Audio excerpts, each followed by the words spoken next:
I am going to be using some tips from Claire Saxby, award-winning author Claire Saxby, who wrote a fabulous post for my blog at AllisonTait.com. I mean, honestly, I'm so lucky to have all these amazing authors who are willing to share their glory on my website. So Claire wrote this around the time of publication of her novel Haywire, which came out in 2020. And Haywire is set in 1939 in the New South Wales town of Hay.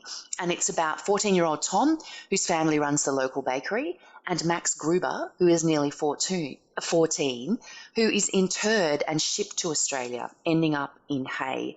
So the two boys meet and become friends and find that their lives are in fact influenced by a faraway conflict in Europe.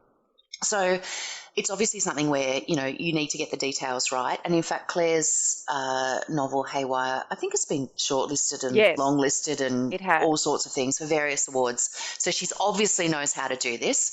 So I've got some tips from Claire for kids who want to write, stories that are set in the past. And she calls it how to time travel to the past, because that's almost what you need to do when you're writing historical fiction. You've kind of got to put yourself in another, not just another, potentially another place, but also in another time. So she has some ideas about how kids can find the details, for their stories, because big worlds are built on small details. And getting the details right in a story is going to make your whole story, so much better.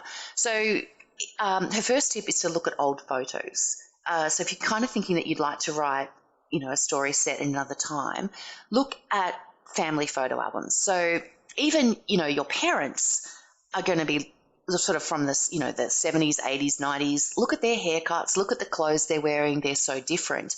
But you might also have albums with your grandparents or their grandparents in them, and have a look at the kinds of things that they're doing. Are they riding a bike? Are they on a horse? Maybe they're at a picnic. You can kind of see that those photos will show you background details as well, like what's going on in the background. What do the houses look like? What do the roads look like? Have a look for cars. Are there any cars? Like what do they look like? So, making those kind of stories is about imagining what might happen in that world. So can you imagine yourself sitting in that car that's in the background of your grandparents' photo? So that's one thing to think about, looking at old photos. It just really helps you to get a picture, like an actual picture of what things look like. I like that a lot. She also says to remember that things, obviously things were different in the past, but right down to details like food was much simpler. Like there were only a few different types of vegetables available at, different times, and it was a lot more seasonal than it is now. They weren't kind of shipping in avocados from Brazil when they're out of season in Australia. It was carrots, potatoes, those kinds of things. So what were people eating? And remember that sort of like in, say, 1939, when her story was set, hardly anybody ate pasta or rice. Because we hadn't had those waves of immigration in Australia at that time. So, meals were different. The toilet was outside, which is, something that blows the minds of kids today when they think about it. So, what kinds of things were different, and can you use those little details in your story? I remember when I was reading Elsewhere Girls, by Emily Gale and Nova Wheatman, which we talked about a few episodes ago. And there's a whole section in there about skinning rabbits, which, of course, at the time in the 30s was a perfectly, that's what you did, right? But to someone reading it nearly 100 years later, I was like, geez, I hope there's not going to be too much more skinning rabbits, because it's a little bit confronting. Yeah. So, those kinds of details.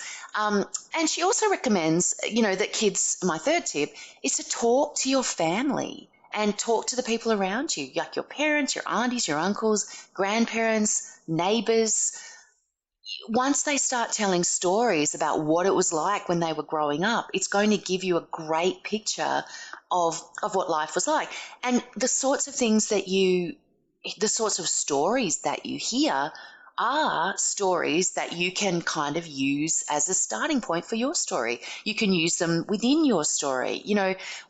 What sorts of things did they do? How did they play? What kind of games, where did they play? Because, of course, you only have to talk to to older people today, and they'll be telling you about how they all played cricket in the street until the street lamps came on and all that sort of stuff. And it was kind of a really slightly, quite a different way of growing up, even in the last 30 to 40 years, than what kids these days are experiencing. So talk to people, get the voices, because and I always say to kids, when you talk to people about things that happen to them, don't just listen to the story that they're telling you. Listen to how they tell it.